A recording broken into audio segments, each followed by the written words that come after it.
Trafalgar, por Benito Pérez Galdós, número 14. Buena parte de la noche se pasó con la relación de Malespina y de otros oficiales. El interés de aquellas narraciones me mantuvo despierto y tan excitado que ni aun mucho después pude conciliar el sueño. No podía apartar de mi memoria la imagen de Churruca tal y como le vi bueno y sano en casa de doña Flora. Y en efecto, en aquella ocasión me había causado sorpresa la intensa tristeza que expresaba el semblante del ilustre marino, como si presagiara su doloroso y cercano fin. Aquella noble vida se había extinguido a los 44 años de edad, después de 29 de honrosos servicios en la armada, como sabio, como militar y como navegante, pues todo lo era Churruca, además de perfecto caballero. En estas y otras cosas pensaba yo, cuando al fin mi cuerpo se rindió a la fatiga y me quedé dormido al amanecer del 23, habiendo vencido mi naturaleza juvenil a mi curiosidad. Durante el sueño, que debió de ser largo y no tranquilo, antes bien agitado por las imágenes y pesadillas propias de la excitación de mi cerebro, sentía el estruendo de los cañones, las voces de la batalla, el ruido de las agitadas olas. Al mismo tiempo soñaba que yo disparaba las piezas, que subía a la arboladura, que recorría las baterías alentando a los artilleros y hasta que mandaba la maniobra en el alcázar de popa como un almirante.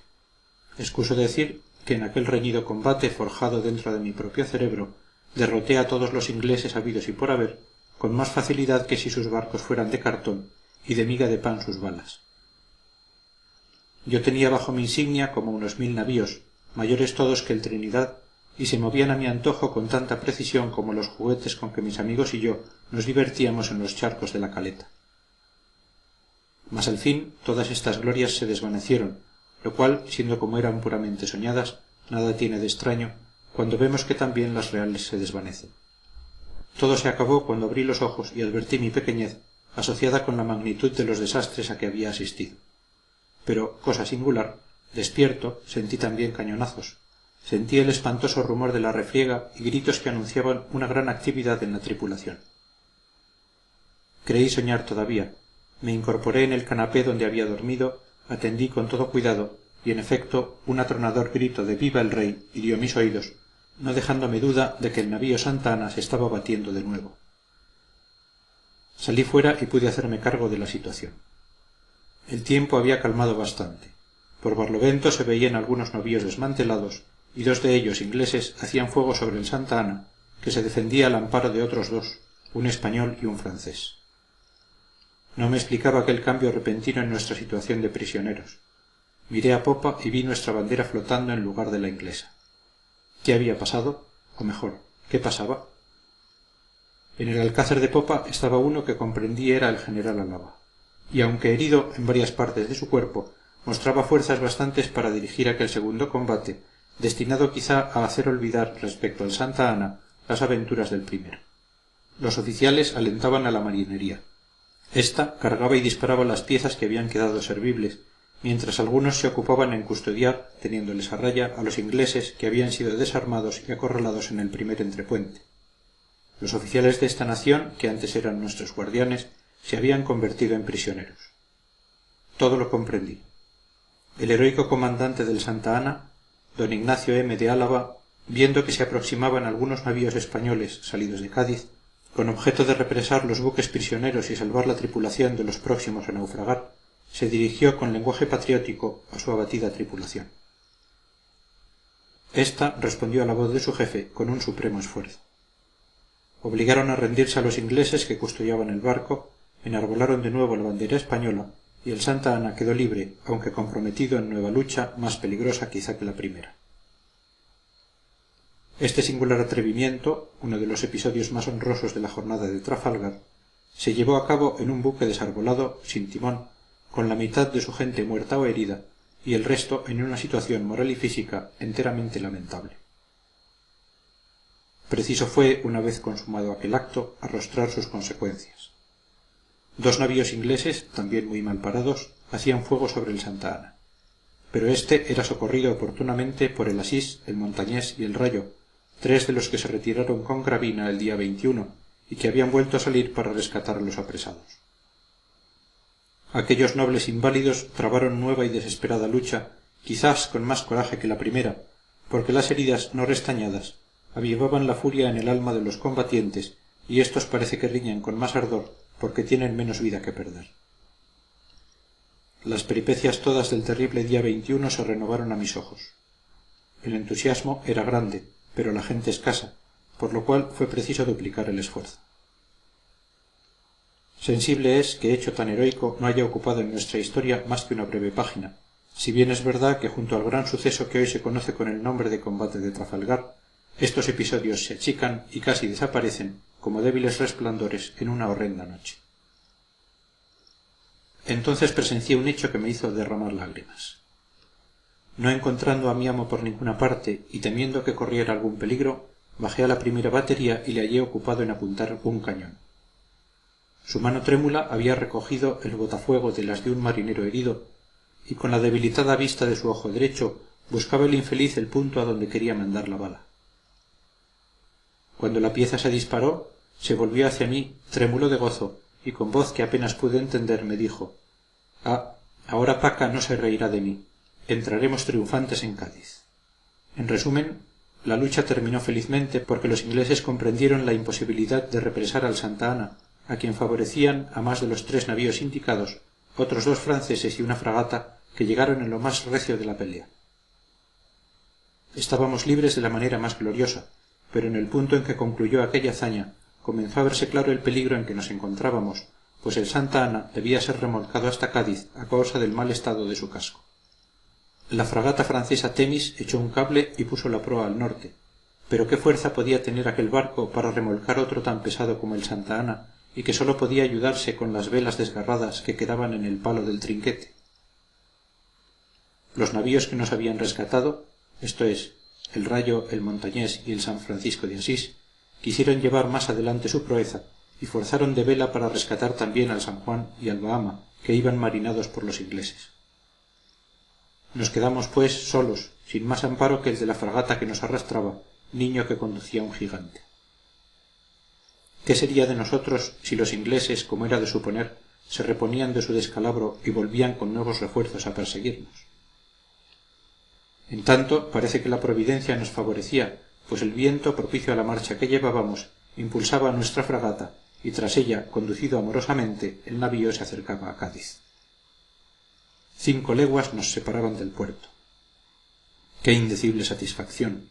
Pronto concluirían nuestras penas, pronto pondríamos pie en el suelo seguro, y si llevábamos la noticia de grandes desastres, también llevábamos la felicidad a muchos corazones que padecían mortal angustia, creyendo perdidos para siempre a los que volvían con vida y con salud. La intrepidez de los navíos españoles no tuvo más éxito que el rescate del Santa Ana, pues les cargó el tiempo y tuvieron que retroceder sin poder dar caza a los navíos ingleses que custodiaban al San Juan, al Bahama y al San Ildefonso. Aún distábamos 4 leguas del término de nuestro viaje cuando los vimos retroceder. El vendaval había arreciado y fue opinión general a bordo del Santa Ana que si tardábamos en llegar pasaríamos muy mal rato. Nuevos y más terribles apuros. Otra vez la esperanza perdida a la vista del puerto, y cuando unos cuantos pasos más sobre el terrible elemento nos habrían puesto en completa seguridad dentro de la bahía. A todas estas se venía la noche encima con malísimo aspecto. El cielo, cargado de nubes negras, parecía haberse aplanado sobre el mar, y las exhalaciones eléctricas que lo inflamaban con breves intervalos daban al crepúsculo un tinte pavoroso. La mar, cada vez más turbulenta, furia aún no aplacada con tanta víctima, bramaba con ira, y su insaciable voracidad pedía mayor número de presas. Los despojos de la más numerosa escuadra que por aquel tiempo había desafiado su furor juntamente con el de los enemigos no se escapaban a la cólera del elemento, irritado como un dios antiguo, sin compasión hasta el último instante, tan cruel ante la fortuna como ante la desdicha. Yo observé señales de profunda tristeza lo mismo en el semblante de mi amo que en el del general Álava, quien a pesar de sus heridas estaba en todo y mandaba hacer señales a la fragata Temis para que acelerase su marcha si era posible. Lejos de corresponder a su justa impaciencia, nuestra remolcadora se preparaba a tomar rizos y a cargar muchas de sus velas para aguantar mejor el furioso levante. Yo participé de la general tristeza y en mis adentros consideraba cuán fácilmente se burla el destino de nuestras previsiones mejor fundadas y con cuánta rapidez se pasa de la mayor suerte a la última desgracia. pero allí estábamos sobre el mar, emblema majestuoso de la vida humana. Un poco de viento le transforma. La ola mansa que golpea el buque con blando azote se trueca en montaña líquida que le quebranta y le sacude. El grato sonido que forman durante la bonanza las leves ondulaciones del agua es luego una voz que se enronquece y grita, injuriando la frágil embarcación, y ésta, despeñada, se sumerge sintiendo que le falta el sostén de su quilla para levantarse luego lanzada hacia arriba por la ola que sube. Un día sereno trae espantosa noche, o por el contrario, una luna que hermosea el espacio y serena el espíritu suele preceder a un sol terrible, ante cuya claridad la naturaleza se descompone con formidable trastorno. Nosotros experimentábamos la desdicha de estas alternativas y además la que proviene de las propias obras del hombre. Tras un combate habíamos sufrido un naufragio. Salvados de éste nos vimos nuevamente empeñados en una lucha que fue afortunada, y luego, cuando nos creímos al fin de tantas penas, cuando saludábamos a Cádiz llenos de alegría, nos vimos de nuevo en poder de la tempestad, que hacia afuera nos atraía ansiosa de rematarnos. Esta serie de desventuras parecía absurda, ¿no es verdad? Era como la cruel aberración de una divinidad empeñada en causar todo el mal posible a seres extraviados. Pero no, era la lógica del mar, unida a la lógica de la guerra. Asociados estos dos elementos terribles, no es un imbécil el que se asombre de verles engendrar las mayores desventuras. Una nueva circunstancia aumentó para mí y para mi amo las tristezas de aquella tarde. Desde que se rescató el Santa Ana no habíamos visto al joven Malespina. Por último, después de buscarle mucho, le encontré acurrucado en uno de los canapés de la cámara. Acerquéme a él y le vi muy demudado. Le interrogué y no pudo contestarme. Quiso levantarse y volvió a caer sin aliento. «Está usted herido», dije. «Llamaré para que le curen». «No es nada», contestó. «¿Querrás traerme un poco de agua?» Al punto llamé a mi amo.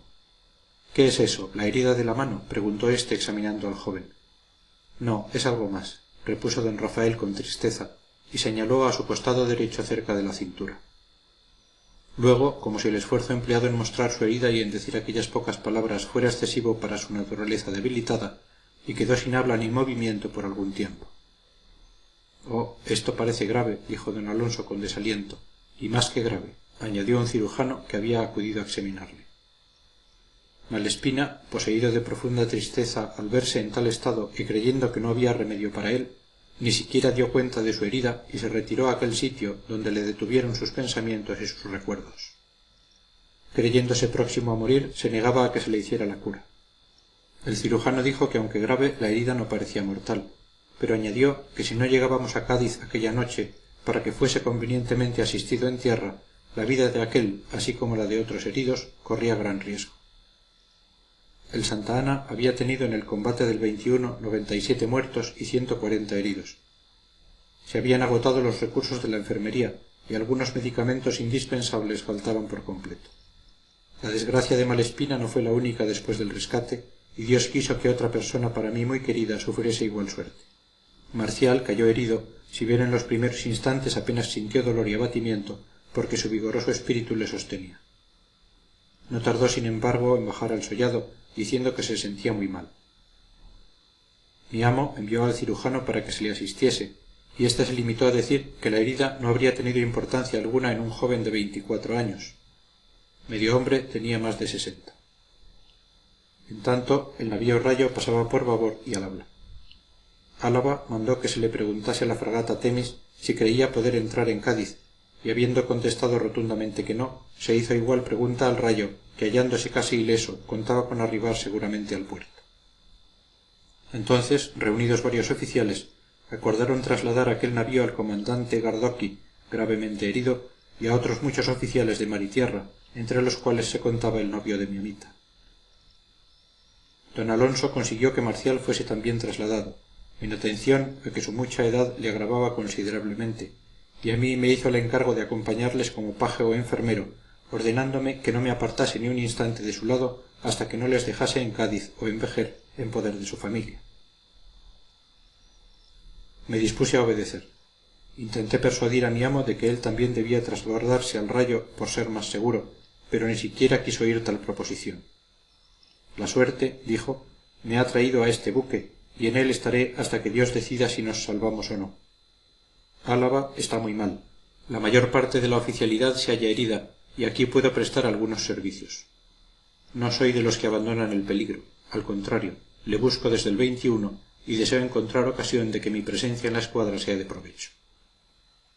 Si llegas antes que yo como espero, di a Paca que el buen marino es esclavo de su patria y que yo he hecho mucho bien en venir aquí y que estoy muy contento de haber venido y que no me pesa, no señor, no me pesa. Al contrario.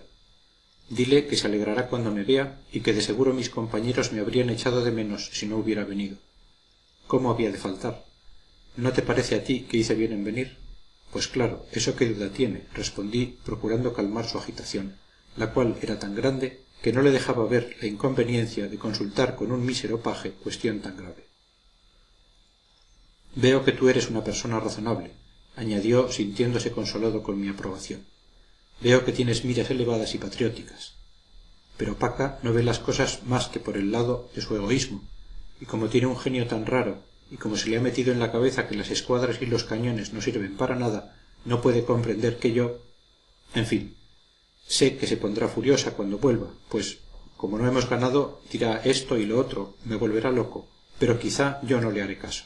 ¿Qué te parece a ti? ¿No es verdad que no debo hacerla caso? Ya lo creo, contesté. Usía ha hecho muy bien en venir. Eso prueba que es un valiente marino. Pues vete con esas razones a Paca y verás lo que te contesta, replicó él cada vez más agitado. En fin, dile que estoy bueno y sano y que mi presencia aquí ha sido muy necesaria. La verdad es que en el rescate del Santa Ana he tomado parte muy principal. Si yo no hubiera apuntado tan bien aquellos cañones, quién sabe, quién sabe. ¿Y qué crees tú? Aún puede que haga algo más. Aún puede ser que si el viento nos es favorable, rescatemos mañana un par de navíos. Sí, señor. Aquí estoy meditando cierto plan. Veremos, veremos. Con que, adiós, Gabrielillo. Cuidado con lo que le dices a Paca. No, no me olvidaré. Ya sabrá que si no es por Usía, no se represa el Santa Ana, y sabrá también que puede ser que a lo mejor nos traiga a Cádiz 2 docenas de navíos. 2 docenas no, hombre, dijo. Eso es mucho. 2 navíos o quizá 3. En fin, yo creo que he hecho muy bien en venir a la escuadra. Ella estará furiosa y me volverá loco cuando regrese, pero yo creo, lo repito, que he hecho muy bien en embarcarme. Dicho esto, se apartó de mí. Un instante después le vi sentado en un rincón de la cámara. Estaba rezando y movía las cuentas del rosario con mucho disimulo, porque no quería que le vieran ocupado en tan devoto ejercicio. Yo presumí por sus últimas palabras que mi amo había perdido el seso, y viéndole rezar me hice cargo de la debilidad de su espíritu, que en vano se había esforzado por sobreponerse a la edad cansada, y no pudiendo sostener la lucha, se dirigía a Dios en busca de misericordia. Doña Francisca tenía razón. Mi amo, desde hace muchos años, no servía más que para rezar. Conforme a lo acordado, nos trasbordamos. Don Rafael y Marcial, como los demás oficiales heridos, fueron bajados en brazos a una de las lanchas, con mucho trabajo, por robustos marineros. Las fuertes olas estorbaban mucho esta operación, pero al fin se hizo, y las 2 embarcaciones se dirigieron al rayo. La travesía de un navío a otro fue malísima, mas al fin, aunque hubo momentos en que a mí me parecía que la embarcación iba a desaparecer para siempre, llegamos al costado del rayo y con muchísimo trabajo subimos la escala. Fin del número 14.